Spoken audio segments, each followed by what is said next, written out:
Hi guys, welcome to your 18th tutorial on xhtml. In this tutorial we're going to look at adding a background image to our whole body. So basically is our whole page. So again, there's our body. We don't have anything in it, but we're going to go into our CSS style sheets here. As you can see, purple lights up again, that we're correct. Write the word body, put your curly bracket, then type background stroke, and your telesales will come up and show you image. Click on that. Then you need a semicolon here, or a colon, whatever one's called. But you have to write URL, then open a bracket and put your image in. Now I'm using the Superman1.jpg one and style. So if I run this one, this is what I get on my screen. Lots and lots of Superman. Okay? Now, you might want all this on the screen. You might decide, no, that's too many. So you can go in and do a thing called background stroke repeat. Okay? So if we go repeat, okay, and then what we could say here is, let me see, we actually have to go down here and do this. What am I doing? I'm not thinking. Background, okay, stroke repeat, and we will say that we will have no repeat.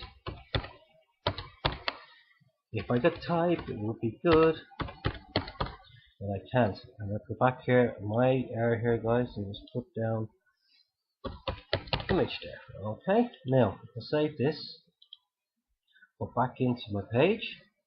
What should happen here? Well, let's have a look. See, we only get one image, so we're not repeating it across the whole screen.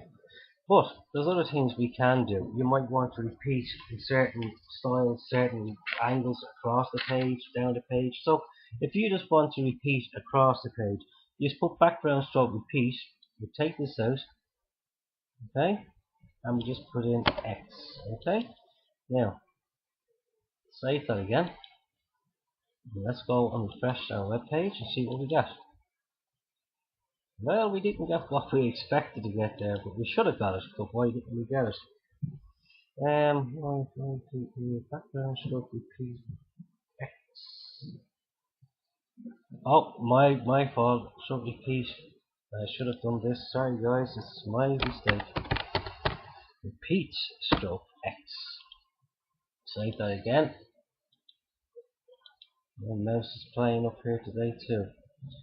Now refresh it now. See what we get. Right, so there we go, in the X direction across the width of our screen. So again, we can change this and go, if we wanted this on the vertical, we could go and say Y. Save it again. Okay. Refresh the page. And here we go on the Y. So guys, this is would complete this tutorial on adding a background image to our web page. Again, you might want them all on that, you might decide it. You might want no repeat, which is just one single one. You might want repeat in the X, which is the horizontal, or repeat in the Y, which is the vertical.